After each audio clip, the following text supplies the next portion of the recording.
Good evening, everybody, and welcome to the Myrna Loy. That is the sound of the biggest crowd we have had in here for quite a while. I think we are up to 35 people, which we consider to be sold out. So congratulations and thank you for coming for this very special Celtic Cowboy Christmas episode of the Myrna Soundstage. We're really excited and looking forward to everything, and we're having a party. So everybody in the audience knows what I'm holding in my hand. These are soul cakes made for us especially by the Helena High culinary classes, the culinary program, and their teacher Joan Like, who created them especially for this program and for us here tonight. Thank you, Helena High. Every year they make these with a lot of love. The Myrna Loy is all about building community around art. So we like to engage with the students as much as possible, and we like to engage with everyone in the community. So my role tonight is to give a little special thank you to some of our community partners who make this show possible. We have some really great friends down at Collision Pro, the auto body shop, who support our programs all year round. We have a new partnership starting next month with AARP Montana, supporting the Myrna Soundstage, and we thank them. Yes. And we have some new best friends. I think they're getting a little tired of us, but Superior Heating and Cooling is installing new furnaces here to warm us here in the auditorium and backstage. And I'm excited to tell you, they are also installing air purification systems in the auditorium and the screening room that are the same as are installed in the hospital. And so we get to demonstrate the use of air purification during this COVID time, and it will be helpful beyond and forevermore. So we're really excited about this partnership with Superior Heating and Cooling, and we thank them for being our heroes of the week.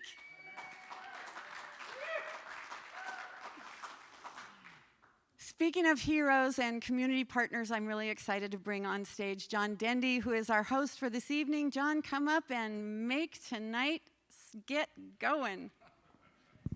I don't know about heroes and all that, but thank you, Krys. Hey, you're at the Myrna Soundstage. Whether you're here in this audience, which is the biggest I've seen in a while, thank you for being here, or whether you're out there on the Webernet, you are on the Myrna Soundstage. It is a special edition. You remember, like, specials on TV? This is a special.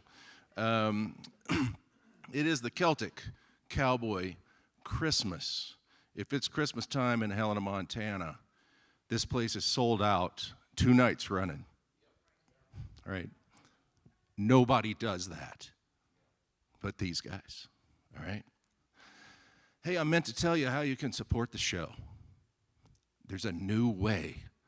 It's a little bit harder to find than I'd like, but right now, on your computer at home, open up a second window. If you don't know how to do that, I cannot help you. Second window, themyrnaloy.com. Follow the link to the soundstage. You'll go to this about buying tickets. There's a thing that says here. Before that, it says, if you want to support the show, click here. Click here. You can actually buy a ticket to the show, even though you're not here. It's called a no-show ticket. And you're saying, I would have been there. Hey, hey, hey, ho, ho, ho. Let's watch a show.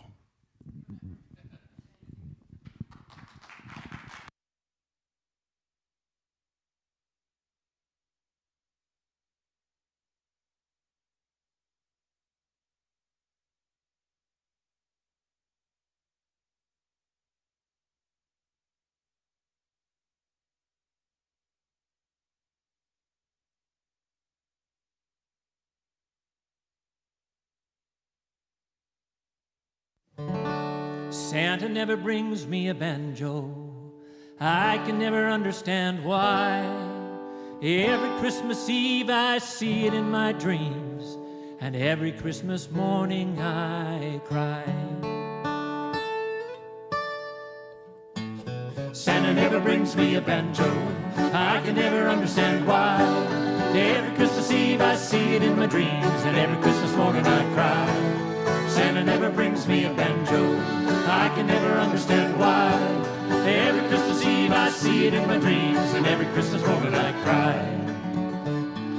My brother got the train that he asked for.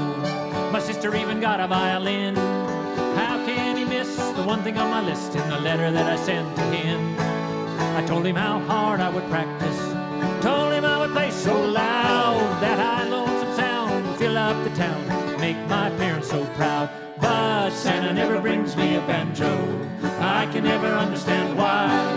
Every Christmas Eve I see it in my dreams, and every Christmas morning I cry. Santa never brings me a banjo. I can never understand why. Every Christmas Eve I see it in my dreams, and every Christmas morning I cry.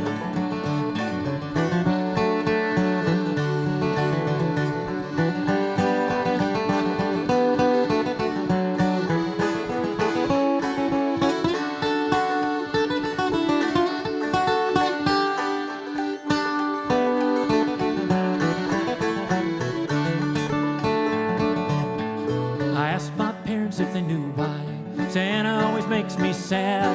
I do well in school, I follow the rules, and I don't think I've been bad. Maybe it's too much for the workshop, maybe it's too tricky for the elves. I'll never understand, so I think I'm gonna plan to buy one for myself. 'Cause Santa never brings me a banjo. I can never understand why. Every Christmas Eve I see it in my dreams, and every Christmas morning I cry. Santa never brings me a banjo. I can never understand why. Every Christmas Eve I see it in my dreams, and every Christmas morning I cry.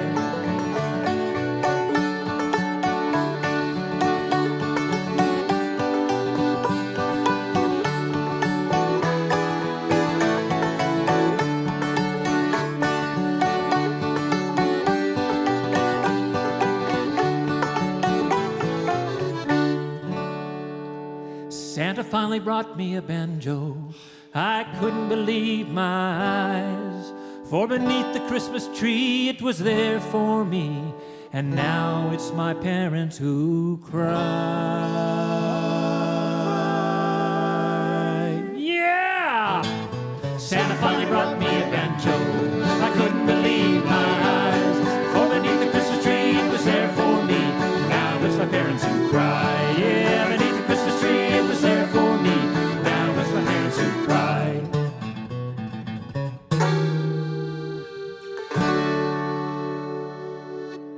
Happy solstice! Season's greetings. And Merry Christmas. Blizzards.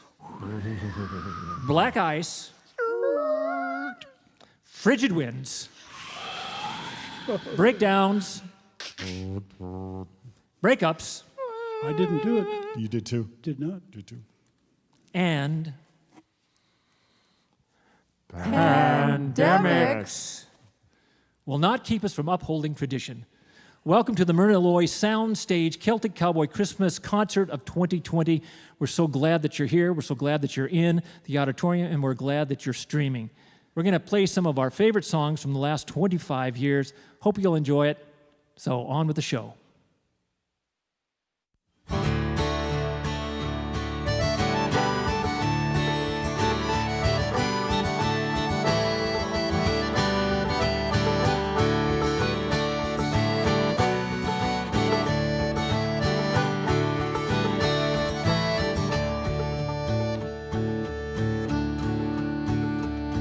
When Joseph was an old man was he, Mary, Virgin Mary, Queen of Galilee, Mary, Virgin Mary, Queen of Galilee. Joseph and Mary walked through an orchard green. There were apples and cherries, thick as might be seen. There were apples and cherries, thick as might be seen. Mary spoke to Joseph, so meek and so mild. Joseph, gather me some cherries, for I am with child. Joseph, gather me some cherries, where I am with child. Then Joseph flew in anger flew he. Let the father of the baby gather cherries for thee. Let the father of the baby gather cherries for thee. Up spoke baby Jesus from in Mary's womb. Bend down, you tallest branches, that my mother might have some. Bend down, you tallest branches, that my mother might have some. Then the tallest branches bent down to Mary's hand. Said she, oh look now, Joseph, I have cherries at command. Said she, oh look now, Joseph, I have cherries at command. Then Joseph went a-walking, he heard an angel sing. Tonight shall be the birth time of Christ our heavenly King. Tonight shall be the birth time of Christ our heavenly King.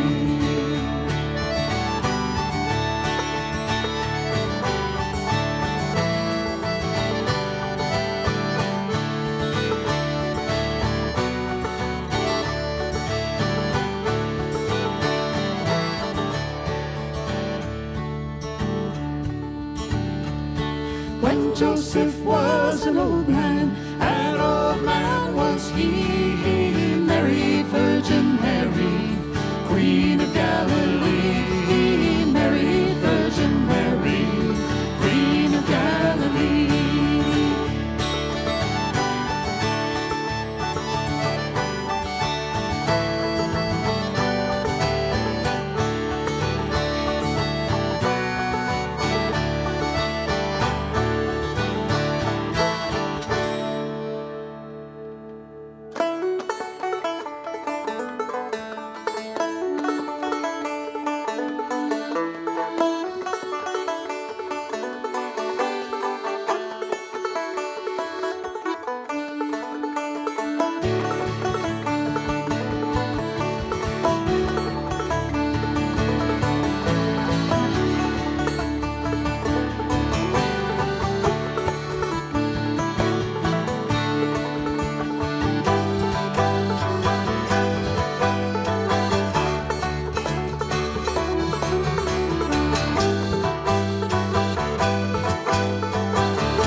Hello, everybody. Good evening. I'm here with Jim Schultz of Dublin Gulch. We're here to talk about the Celtic Cowboy Christmas. Jim, welcome to the show. Tell me how this whole Celtic Cowboy Christmas thing got started. Well, thanks, John.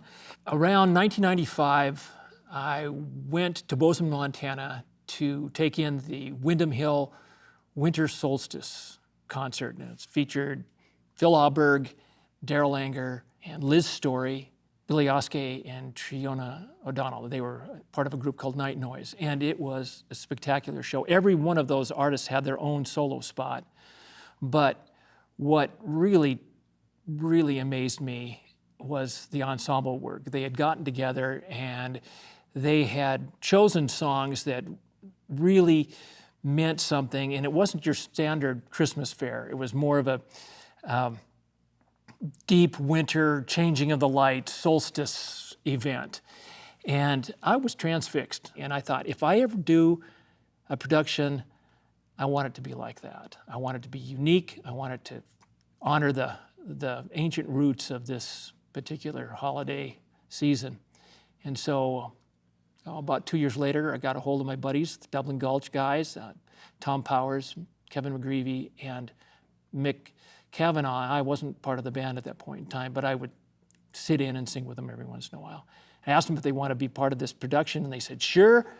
And they brought a lengthy set list of appropriate songs and tunes. And then I got a hold of some real dear friends in town here, Terry Gunderson, Murphy Fox, Zoe Wood, Pat Acey, my bluegrass buddy from Bozeman, and someone that you know, your wife, Claire Pichette. She was just a teenager at that time. Claire was in the first show? She was in the first show, yes. She played guitar and sang backup. I knew she played with you, but I didn't know she was in the first one. You didn't tell me. You didn't tell me you were in the first one. Claire. So that was late 90s? That was late 90s, 1997. Have you been doing it uninterrupted ever since? No. Oh. There have been interruptions, so it goes maybe 5 or 6 shows, 6 years, and then we had time off. People have moved away. We've had kind of a revolving set of personnel. Sean Logan, Randy Riemann, Bruce Anfitson, Krys Holmes joins us. Yeah, Krys Holmes joins us, and managed to get Willson McKee from Polson in 2001 to be part of it, and they're still part of it, so it's Dublin Gulch. They're sort of like the Angers, Dublin Gulch, and then Willson McKee. But they moved away, they moved to Colorado, so there have been gaps. How do you know Willson and McKee? I met Willson and McKee in 1995 on Tom May's River City Folk Show. Tom May was a musician, and to this day he still has this interview show, and he happened to have a traveling show, and he came to the Myrna Loy. He showcases several albums that come out. My album, Where the Red-Winged Blackbird Sing, had debuted in 1995. Their album, The Pattern, had debuted, and then Bruce Anfitson had an album out at that time too. So we were the 3 guests, and I met Willson and McKee, and we hit it off immediately. They have this sense of humor, and the musical adventure is like-minded. We started in Butte, and we would come to Helena, and then from there we would go to various other places. We've gone on tour, kind of, like a 3-week tour, and we would go to Polson and Big Fork and Kalispell and Hamilton, Phillipsburg, Deer Lodge. You're a Deer Lodge boy. I'm a Drummond boy. Drummond boy. It's only Missed it. 38 miles away. Yeah. So that's some of the things that we've done in the past. But as we've gotten older, we wind up doing just probably the Myrna Loy. If we could get, sometimes we will go down to Butte and do a show. A couple of years ago, we went back to Polson, revisited Polson. So. Right on.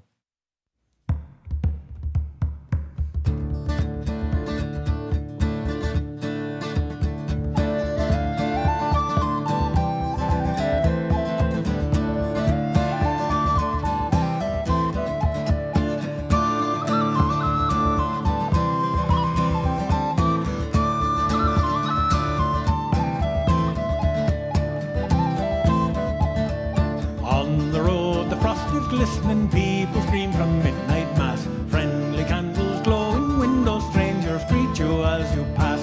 Home then to the leaden tables, ham and goose and pints of beer. Whiskey handed round in tumblers, Christmas comes but once a year. Pudding made with eggs and treacle, seeded raisins and ground suet. Sifted breadcrumbs and mixed spices, grated rind and plenty fruit. Cinnamon, ginger, clove and nutmeg, porter, brandy and old ale. Don't forget the wine and whiskey, Christmas comes but once a year. Women fussing in the kitchen, ladling food on every plate. Men impatient in the hallway, gulping porter while they wait. Who cares if we're poor tomorrow? Now's the time to spread good cheer. Pass the punch around the table, Christmas comes but once a year. La da da dee da dee dum da da dee dum dee.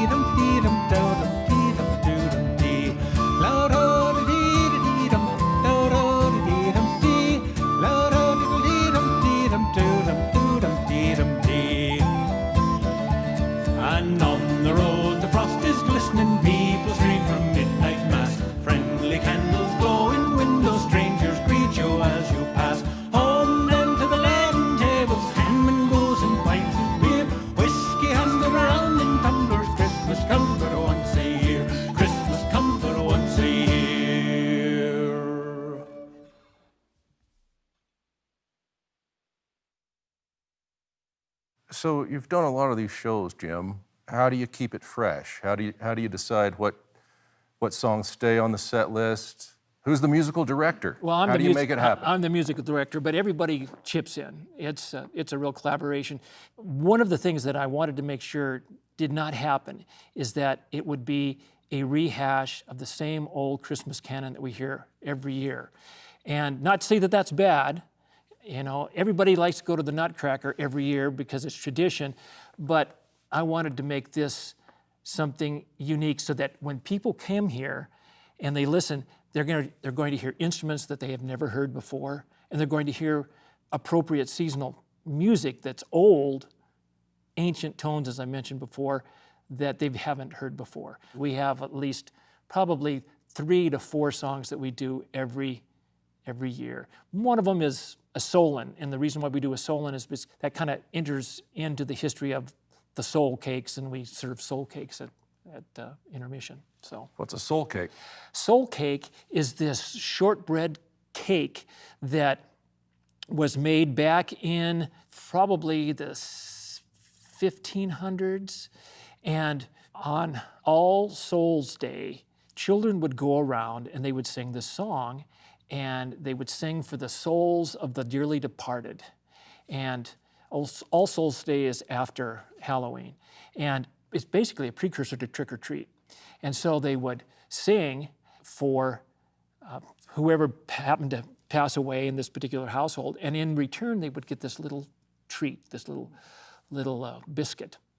And so they would say, you know, please give me a soul cake, and we'll sing for the persons that passed on. So Who makes the soul cakes? originally I had the Sweetgrass Bakery make soul cakes. They would make 300 plus, and that's part of the ticket price. When people come in, they get free food, so to speak.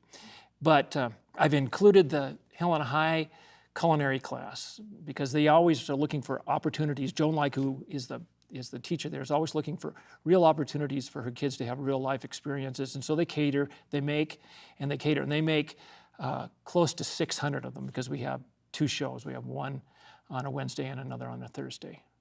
This is probably the only show in Helena that sells out 2 days in a row. Yeah, it has always sold out. Is that true or false? No, it's amazing. It sold out from the very first year we did it. And generally it sells out about 10 days ahead of time. So, you know, people get their tickets early. What do they love about it? I think they feel like it's a living room. You know, it's a living room concert. We're not professional musicians, but we're highly accomplished amateurs. You are. And so there's, you know, it's not going to be perfect. And yet we enjoy it so much. It's like a Christmas present to the community and our friends. And so there's a lot of comedy. There's a lot of surprises. There are people that come up from the audience and join us on stage. There's dancers, there's, you know, poems, there's stories. There's a wide variety of things for people to tap into. But it's different this year. Most assuredly. You recorded here yesterday as we were talking. Right, recorded with Dublin Gulch, and then about a month ago, a little over a month ago, with Willson McKee when they were here. Well, I think people are going to have fun watching this we hope at so. home. I sent in some archival footage from 2001, so we'll see how that turns out. We don't know if that's going to be on or not. And if it is, all right. You're going to get to see me with hair. And it was good hair, too. And then, of course, we all looked considerably younger. Oh, the holly, she bears a berry, as white as the moon. And Mary, she bore Jesus, all wrapped up in silk.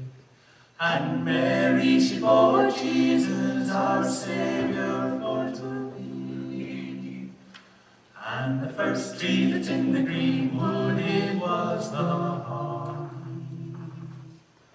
Holly, holly. And the first tree that's in the green wood, it was the holly. Oh, the holly, she bears a berry as black as the coal. And Mary, she bore Jesus, who died for us all.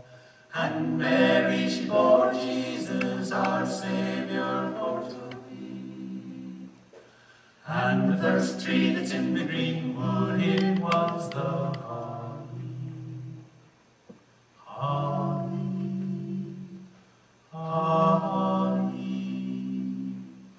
And the first tree that's in the greenwood, it was the holly. Oh, the holly, she bears a berry, has blood, it is red, and trust in our Saviour who rose from the dead. And trust then in Jesus, our Saviour, for to be. And the first tree that's in the greenwood, it was the holly, holly, holly. And the first tree that's in the greenwood, it was the holly.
I am here with Willson and McKee. Those of you at home, don't start saying Key and McWilson. That is the wrong way to do it. Willson and McKee. Ken, Kim, really happy to have you here. How did you get involved in such an enterprise as a thing called the Celtic Cowboy Christmas? Well, we were living in Polson, and we met Mr. Jim Schultz, which everybody in the community knows, and he was part of the Dublin Gulch, had jumped in with them, and they had already been doing the show, and then he invited us one year, and we stuck like octopus, on your face. Yeah. We just kept coming back. But not live this year, or at least not live to a big audience, right? I know, it's going to be, We're sad about that. How has the COVID treated your schedule? What have you not done that you wanted to do? All of it. All of it, yeah. Part of the trouble was, like all people in the entertainment business, starting March 6th, everything was canceled. So you would think that would give you lots of time to stay home and practice and work on the recording you never finished and do all the things, all the home projects, and it did. But we've also lost a little bit of incentive to really rehearse and work hard because we can't see the next thing that we need to be ready for. So actually getting ready for this taping is really good for us because it made us remember that that's why we do this, because we love it so much. I've had a similar experience. I have more dedicated musician friends who have taken real advantage of this time, recording and writing. And for me, if I don't have something on the schedule, it's really hard to self-motivate. It is hard to keep your motivation up. You just kind of go, well, even though, we could take advantage of it, but. Before this happened, what was your touring life like? What do you do?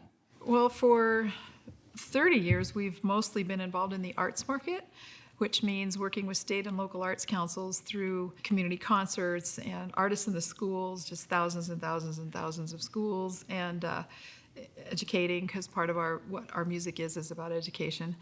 We were very, very busy, and of the last couple of years we've pulled back quite a bit in our delicate age. We're semi-retired and not doing the big, huge, long 2 and 3 month tours like we used to. So we'd already been pulling back a little bit, but we did have our favorite tours that we kept going to, and we're usually here in August, in Montana in August, to do a regular route of all the places we always play, and of course that didn't happen. And then again in December to do the Celtic Cowboy. So we were missing those mightily, but we have such dear friends that, you know, you come and be safe with them anyway, so.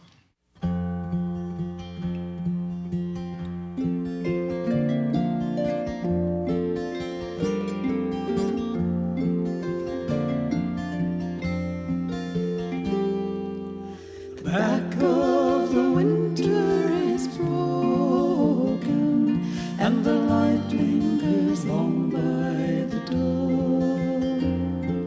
Seeds of the summer have spoken in the gowns that blooms by the shore. By night and day we'll sport and we'll play and delight as the sun dances over the bay.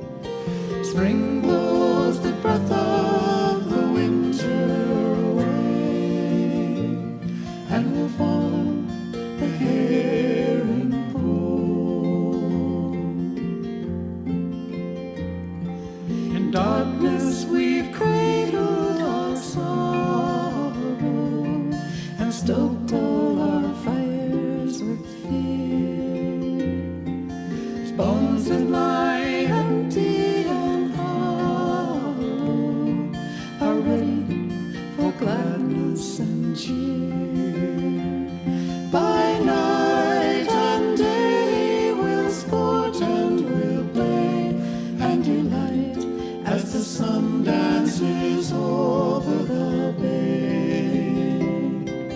Spring blows the breath of the winter away, and we'll follow the herring home.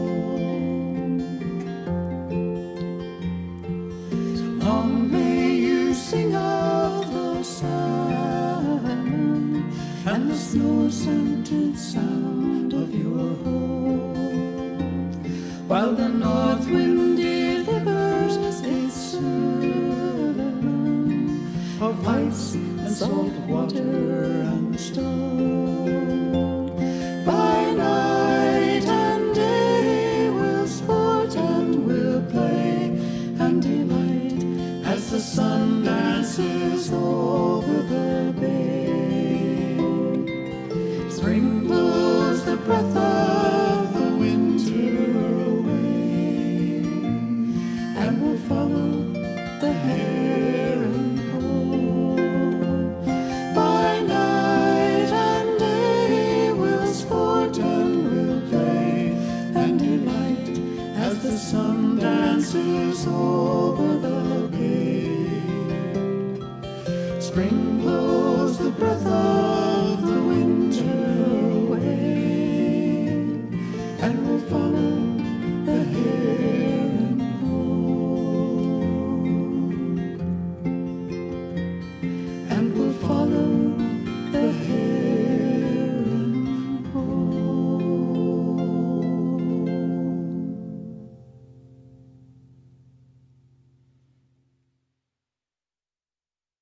Kim, you're a songwriter.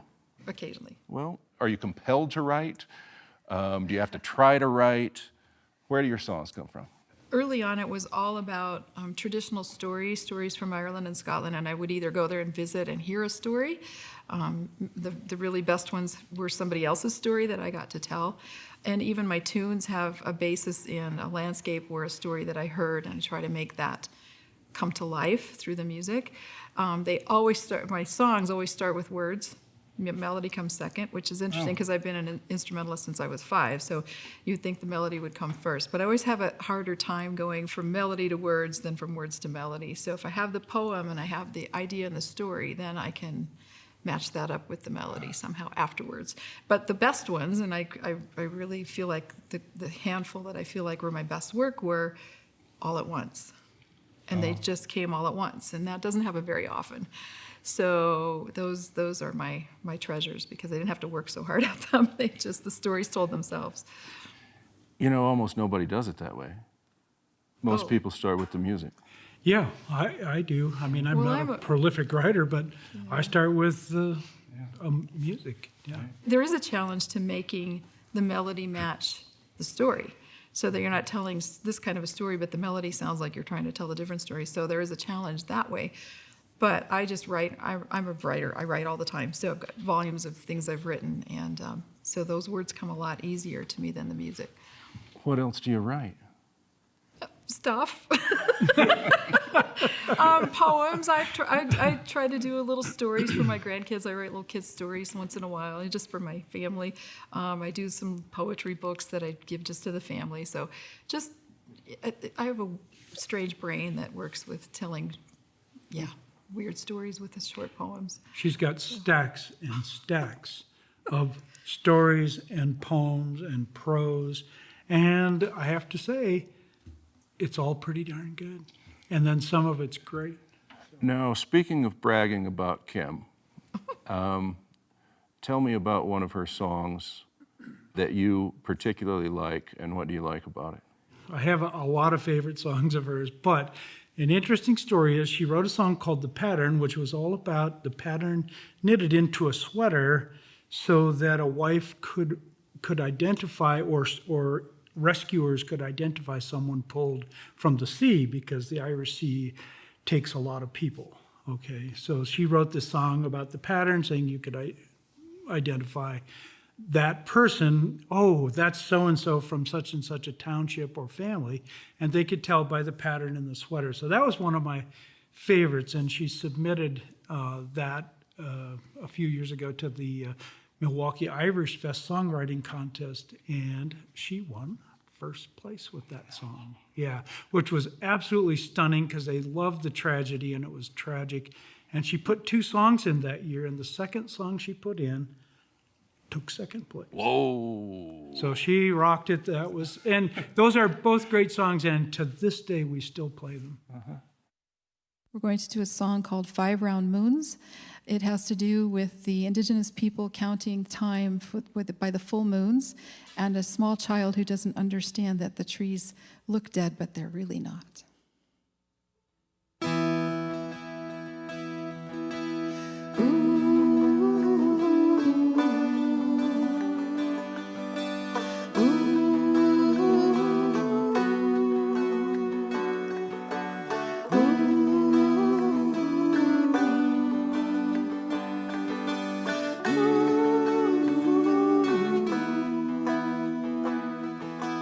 Mama, my heart is sad. Down in the winter where the trees are dead. Leaves are gone and the bones stand bare. Makes me worrisome to go down there. Child of mine, oh, do not dread. Trees in the winter woods are not dead. They slumber softly awaiting spring, when the sun and warmth will dress them green. There are 5 round moons in the winter woods to keep them sleeping as they should. the long, long rest you soon will learn. Give strength for the growing when the sun returns.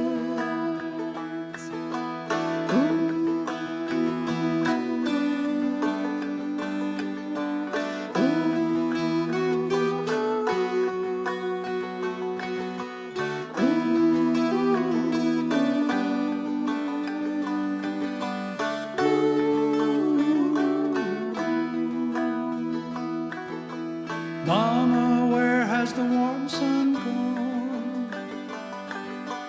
Down in the winter wood it will not come. dark, it creeps on me. I cannot see the winter dream. Child of mine, you must not fear. Down in the winter woods, peace is near. There's tenderness beneath the snow. Hush, and its beauty you will come to know. There are 5 round moons in the winter woods To keep them sleeping as they should. The long, long rest you soon will learn. Give strength for the going when the sun returns.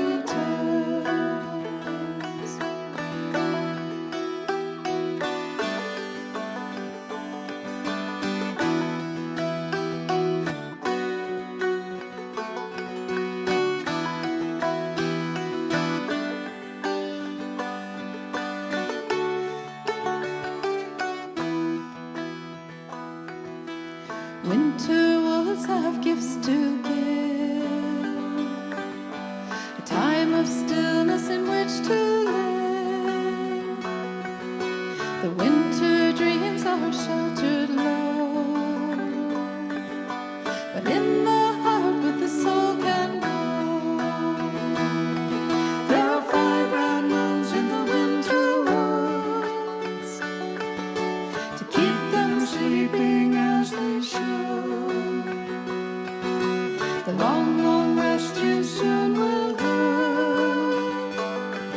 Give strength for the going when the sun returns. Strength for the going when the sun returns.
So you mentioned involving the Helena High culinary class that Joan Light runs.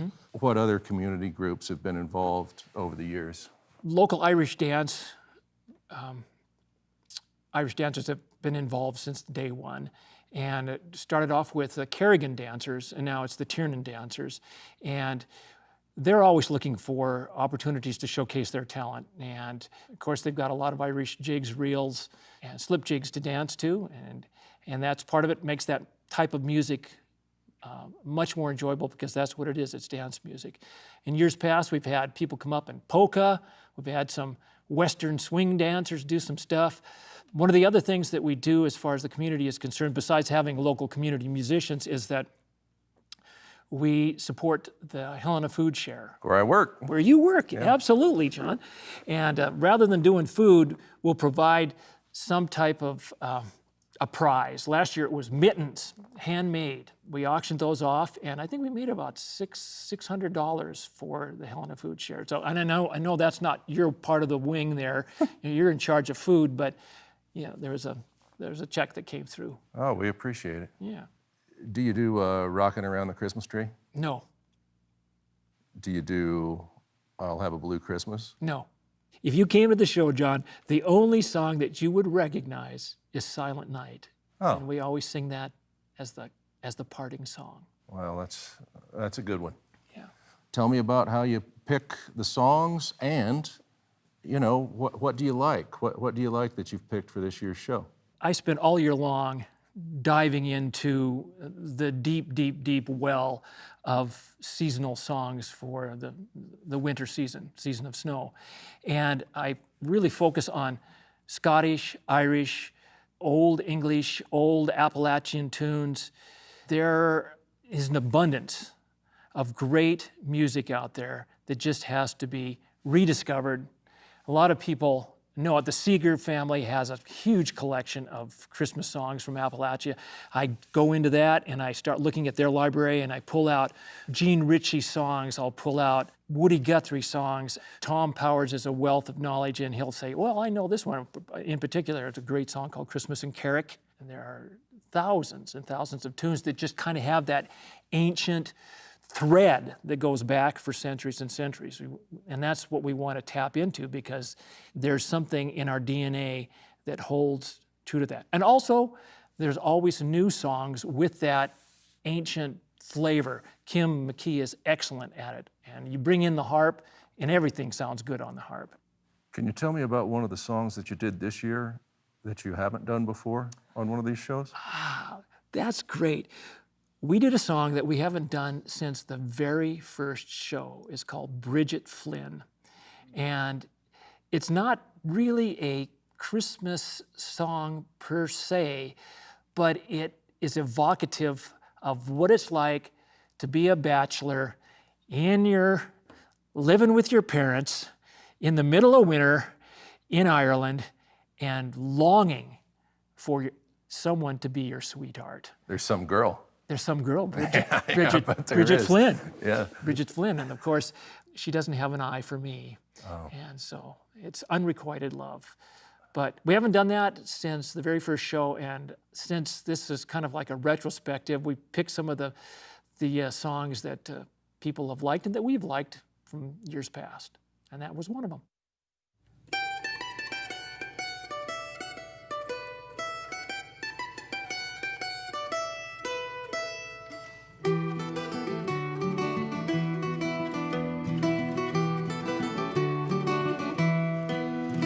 I've a nice little house, a cow or two at grass, a plant garden running by the door. I've a shelter for the hens, a stable for the ass. Now what could a man want more? I don't know, maybe so, but a bachelor is easy and he's free. Still I've lots to look after, though I'm living all alone. Sure nobody's looking after me.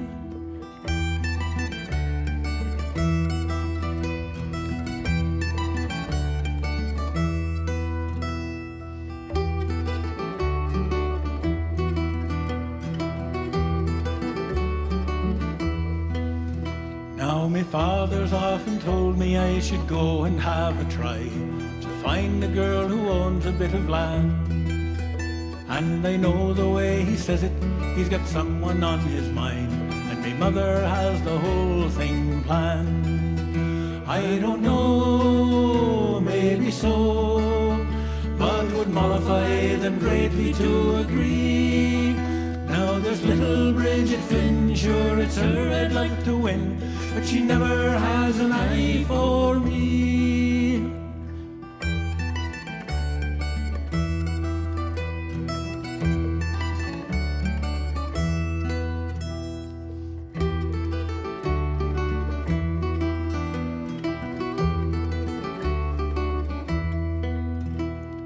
There's a little girl who is worth her weight in gold, and That's a decent dowry, don't you see? And I mean to go and ask her just as soon as I get old if she'll come and have an eye for me. Will she go? I don't know, but I'd love to have her sitting on my knee, and I'd sing like a thrush in a hawthorn bush if she'd come and have an eye for me. Sure, I'd sing like a thrush in a hawthorn bush if she'd come and have an eye for me.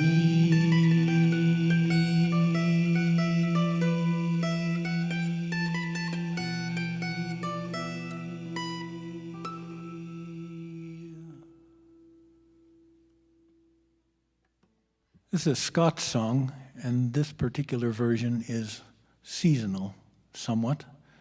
And I recently discovered that Rothsio, or Rothsey, is a little town on an isle called the Isle of Bute, but it's B-U-T-E, but we'll take it anyway.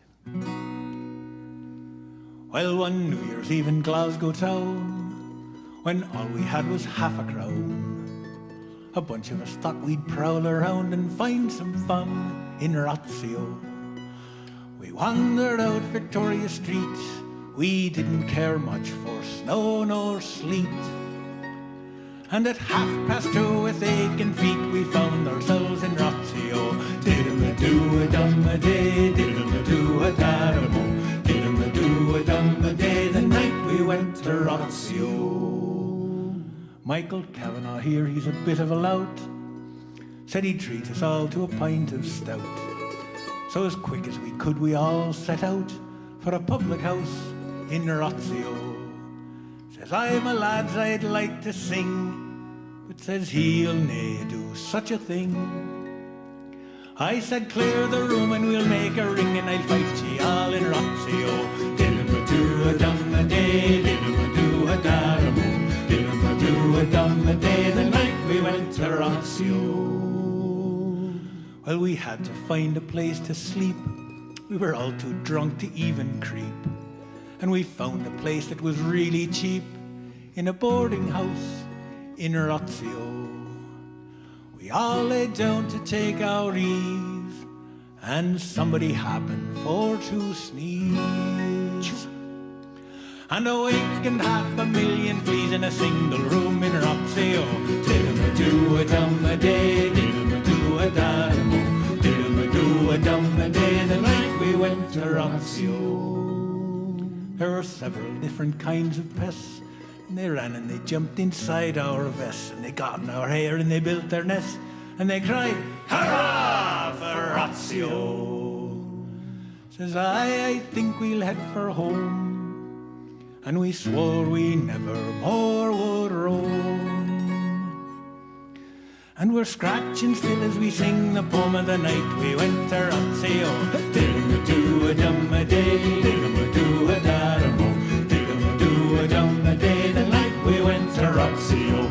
Did-em-a-do-a-dum-a-day, did-em-a-do-a-da-da-mo, did-em-a-do-a-dum-a-day, the night we went to Rothsio.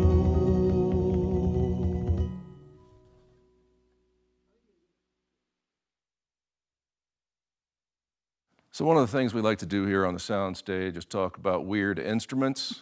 And Kim is going to talk to me about whatever it is she is holding right there. What do you have there, Kim? Traditionally, this would be called, most commonly, a mountain dulcimer, also sometimes called a lap dulcimer or a fretted dulcimer. And the reason that has so many names is it came from the Appalachian Mountains. The mountain folk invented these. But there's also a hammer dulcimer, which is a percussion instrument, and I play that as well. Big old thing like this. Yes. Completely different. Completely different family. That's a percussion instrument, and I play that as well. I didn't bring one on this trip, so this is what we're involving with the Celtic Cowboy Show this year. They're just very simple folk instruments, only 4 strings and 1 scale, and all diatonic, and it's pretty easy. Built by people who couldn't read or write, and played by people who couldn't read or write. So it's tuned to a particular key?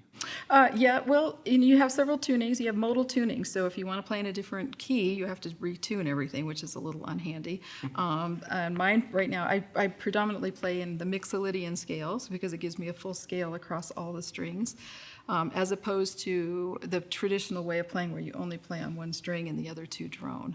Right, that's how I learned it. I mean, to the extent that I learned it, like playing Wildwood Flower or There you whatever. go. Da da da da da da da da.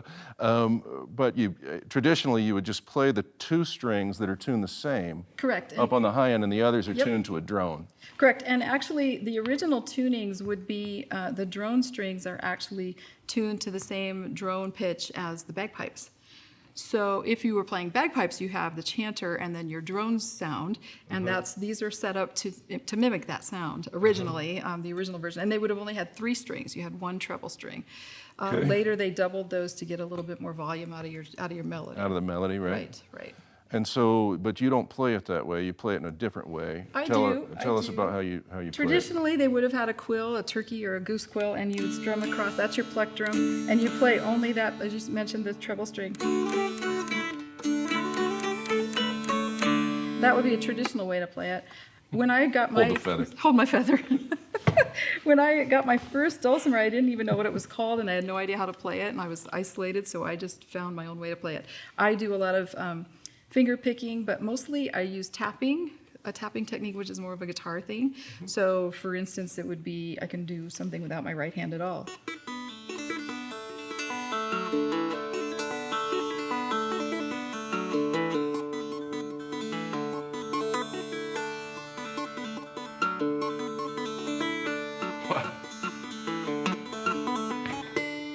So, Basically, Kim taught Eddie Van Halen how to play the guitar. well, I had no idea it was a guitar technique until the guitar player said, "Oh, we do that. We call those hammer-ons and pull-offs on the guitar." And I went, "Oh, cool." Kim plays more than one weird instrument, and so let's introduce ourselves to another one. We all know that a harp is an instrument that angels play in heaven, and also Kim McKee plays one right here on the Myrna Soundstage. Kim, tell me about this instrument. This is a Scottish harp built by a man from Scotland who's quite famous in the harp world, the folk harp world. It is a folk harp. The difference is mainly between the classical are the big pedal harps that are huge and giant and worth more than my house. These are smaller, so supposedly a little more transportable. Not so much, this one's pretty heavy, but the traditional harps from Ireland and Scotland would have been lap harps, very small, so that the bards could carry them from place to place. So this is a medium size, and it is considered a folk harp because I have levers and not pedals. Mine is gut strung. Traditional Scottish harps are strung with traditional gut strings, and then Irish harps traditionally were strung with wire, brass wire, and those players use their fingernails to play, so quite a difference there. Whose guts? Whoever was handy. So no, they're sheep intestines. Yeah, we love to gross kids out in schools with that. That the sheep, we borrow the sheep, not till they were finished with them, and then we borrow the intestines and then make them into strings. So. What are all the colors of the strings? The colors help your eyes to see where your fingers are going. Now, traditionally in Ireland, many of the harp players were blind men. They were all men. It was a man's profession till the 1700s. So the men were, if they lost their eyesight, they couldn't do farm work or other types of work, they would learn to play the harp. You can play it by feel, and they would become bards and travel. I, however, am very visual. I need to see.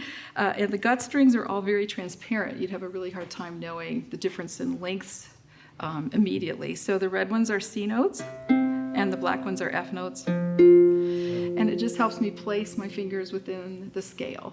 This is a Scottish harp, so it's tuned to E flat. So right now I am in the key of C, and I can go from red note to red note in the key of C. If I want to play in the key of G, I have to shorten a string or by a half a step on the F notes to make a G scale. So what the levers do is gives me the black notes of the piano. Yeah. But you have to flip them, so they're not really conducive to classical or jazz because you'd have to do a lot of that as opposed to just playing straight through. So traditional music that stays in one key all the way, it's fine. Yeah.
Yesterday, you recorded here, and I was not here for that recording. And so I just want to ask you, what was your favorite musical part of your recording session yesterday?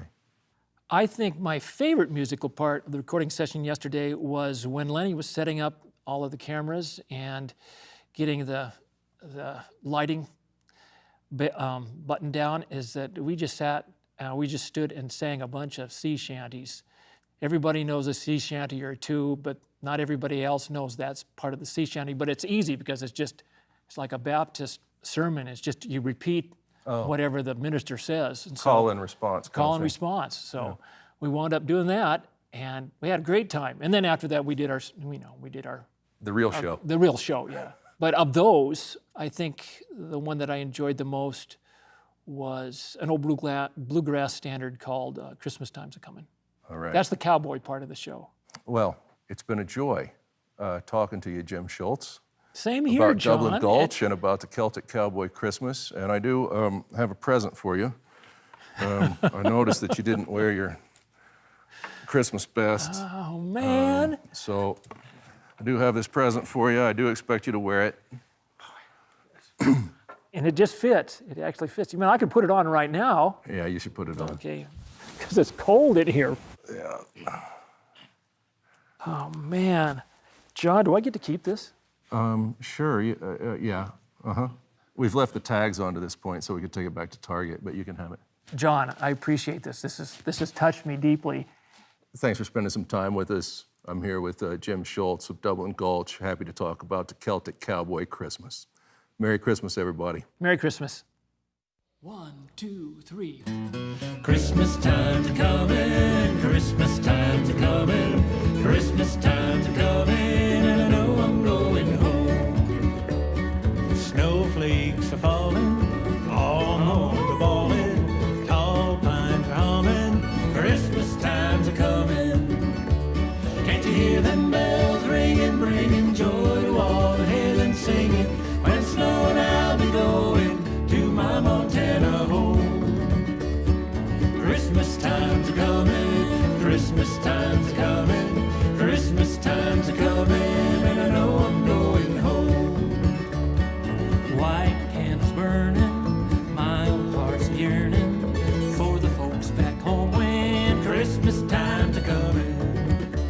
Can't you hear them bells ringing, bringing joy to all and hear them singing? When it's snowing, I'll be going to my Montana home.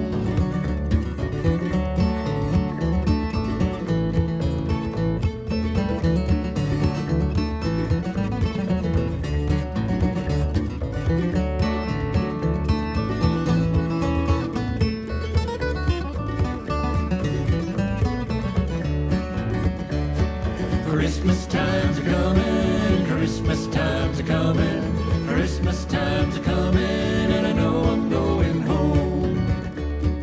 Holly's in the window, home is where the wind blows, can't walk for running, Christmas time's a-comin'. Can't you hear them bells ringing, bringing joy to all the heathen singing? When it's snowing, I'll be going to my Montana home. Christmas time's a-comin', Christmas time's a-comin', Christmas time's a-comin', and I know I'm going home.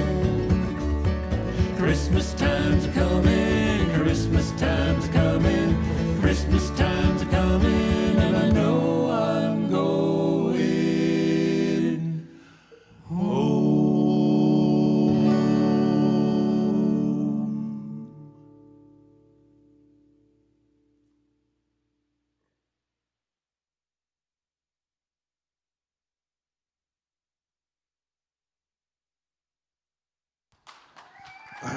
Hey, everybody, let's hear it for Dublin Gulch and Willson and McKee. Thanks to the people who did brave it to come out and all y'all who watched out there on the web. I got 3 things to say. Happy birthday, Alicia Pichette, who turned 60 years old today. Number 2, you can still donate to the Myrna Loy right now. Pour yourself a little bit of whiskey or a little bit of wine. Get your wallet. Keep this thing coming. like freedom, Christmas is not free. Last thing, January 21st, the next episode featuring Junior from Missoula, featuring my friend Caroline Keys, and Isaac Opatz, who I've never even met, and I get to interview. Let's keep this thing rolling. Thanks, everybody, for being here. Merry Christmas.